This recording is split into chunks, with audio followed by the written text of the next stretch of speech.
রাত নামলেই লক্ষ্মীপুর পৌর শহরের কয়েকটি এলাকায় ঝাঁক বেঁধে নেমে আসে আফ্রিকান জায়ান্ট স্নেইল প্রজাতির শামুক। শত শত শামুক ঘরবাড়ি ও গাছপালায় ছড়িয়ে পড়ে। এদের আঠালো লালা ত্বকে লাগলে চুলকানি ও ক্ষত সৃষ্টি হয়।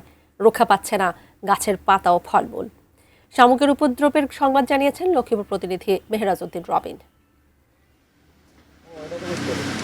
২০২৪ সালের বন্যার পর থেকে এদের অস্বাভাবিক বিচরণ চোখে পড়ে স্থানীয় মানুষদের। গত কয়েক মাসে এই খোলস প্রজাতিদের সংখ্যা হয়েছে অসংখ্য।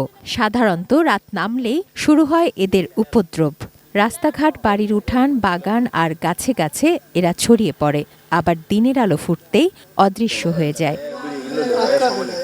লক্ষ্মীপুরের পৌর শহরের শমশেরাবাদ, মনসাবাড়ি, দুর্গাবাড়ি ও কালীবাড়ি এলাকায় এই অদ্ভুত প্রজাতির শামুকের বিচরণ বেশি। এরা শসা, লাউ, শিম ও বিভিন্ন ঔষধি গাছের কচি লতাপাতা খেয়ে ফেলছে। শামুকগুলোর বিষাক্ত লালা গায়ে লাগলে চুলকানি আর চামড়া লাল হয়ে জ্বালাপোড়া করে। এদের হাত থেকে নিস্তারের কোনো পথই কাজে আসছে না। আমি বুঝি নির্মাণের শিল্প, সালাম স্টিল বোঝে ডিউরেবিলিটি। সালাম স্টিল, মোস্ট ডিউরেবল স্টিল। ঘরও ঢুকে অনেক ফার্নিচারেরও ক্ষতি করে।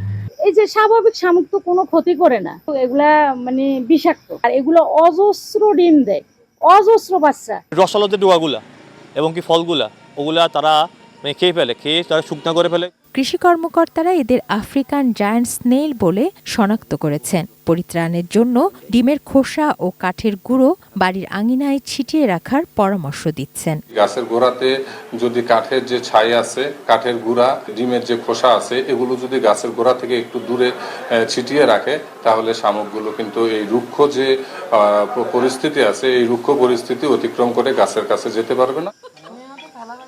তুনা জিনা তনু, ডেস্ক রিপোর্ট, এটিএন নিউজ।